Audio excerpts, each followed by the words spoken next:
On this game then, mate, obviously, listen, we spoke last week about having this chat. Since then, Southampton are now managerless, heavy defeat at the weekend.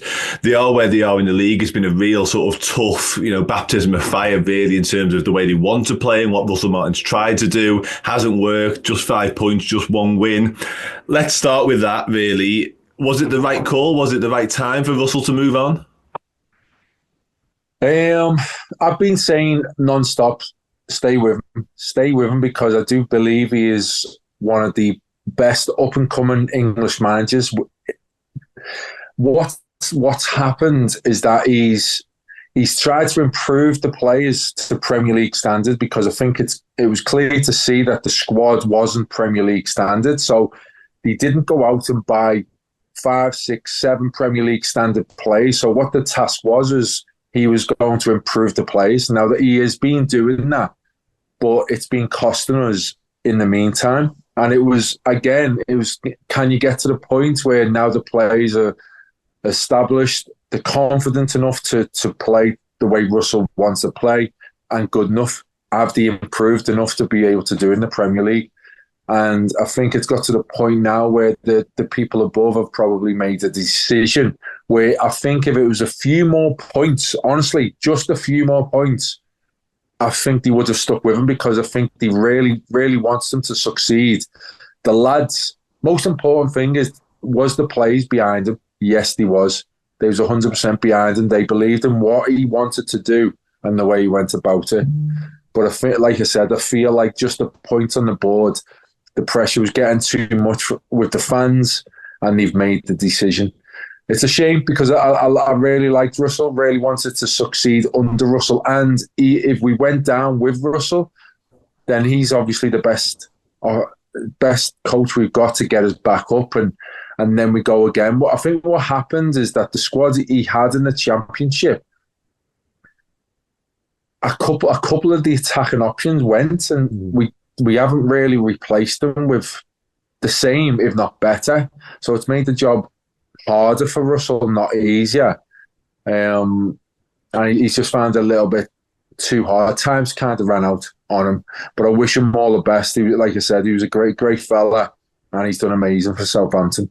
You're absolutely, obviously getting them out of the division in the first place. But yeah, I make you right on sort of the points tally. It just doesn't stack up. And as you said there, even a handful more points, because the performances have been okay. The weekend, not so much, which was obviously the one that ultimately cost him his job, I think it's fair to say. But yeah, even 10 points, double figures by this point, maybe having a different conversation. But yeah, just not enough on the board ultimately. You mentioned there a couple of the players and a couple of the attacking options that aren't there. One who is there, I've been really impressed with, is Tyler Diblin.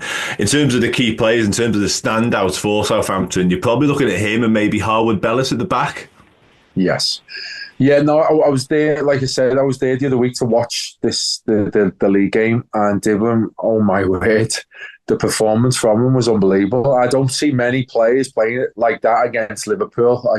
He terrorised the back four all by himself, basically. It was an amazing performance, and I've seen him on the TV, but that was the first time I've seen him in person, and I was quite shocked at how good this lad is. He's a very down to earth, quite shy, and he's got all the potential in the world. So he's definitely going to be the biggest threat for Liverpool. And Bayliss, yeah, listen, they got Archer and Armstrong. If they get a chance, they're more than capable of scoring. The problem is that they're not creating enough chances. So they're keeping the ball, they're creating pressure for themselves, and they're not creating enough chances. But that wasn't the thing with Liverpool. And this is the way Southampton plays might suit playing against Liverpool, which I thought it was going to be the other way. But they seem to break the press because they practice the way Liverpool press. They practice getting out of that on a constant basis. So it's going to be interesting. It's going to be interesting, but I'm looking forward to seeing this young lad again play against one of the best defenses in the world.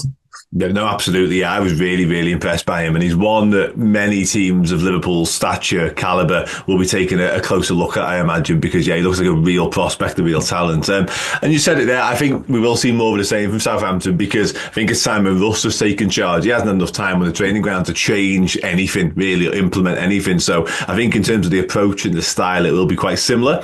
In terms of sort of the game itself, though, Rickie, like obviously you know what the Southampton fans want, what they expect, what they'd like, certainly at home. Obviously, survival remains a thing and a conversation in the Premier League, but this is quarter-final time now with a cup. Like, how much will they want to win this game, really? Because I imagine Liverpool will make changes. Arne Slot said as much this morning. Do you imagine Southampton will be full strength and really go for the kill here, or how do you look at it? Massive. This is everything. This is everything.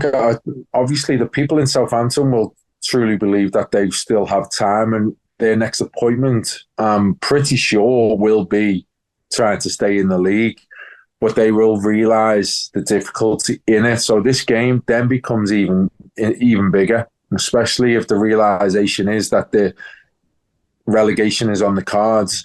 Then the chance of getting to a semi-final of a cup and then the final just amplifies this game. So what do the fans want to see? I think they want to see the ball go forward. That is pretty clear what the fans is. The fans who turned on Russell, that's what they want to see. They want to see the ball forward. They want to see more people in the box. They want to see more people around the attackers. So that's probably what they're going to want to see tonight in the game. Yeah, absolutely. And you said it there, really. In terms of the ball getting forward, somebody else who was a proper handful on that day just sprung to mind now. Onuachu, the big centre forward, like a bit of a throwback centre forward, if you don't mind me saying, mate. But he was hard work. He was. He was excellent, wasn't he? He played brilliant, and the fans. I haven't heard a roar from the Southampton fans like that for a while. And every time he seemed to get it, hold it up, hold the plays off, and then find a player. Brilliant. The fans was like really right behind him, so they're going to be desperate for him to not only play but to have a regular starting place in this team. That he can be the platform, the foundation of getting that ball forward, and then the players like Armstrong, Archer can be the players who can gain more from having him on the pitch. But he's got to be fit. He's got to be strong.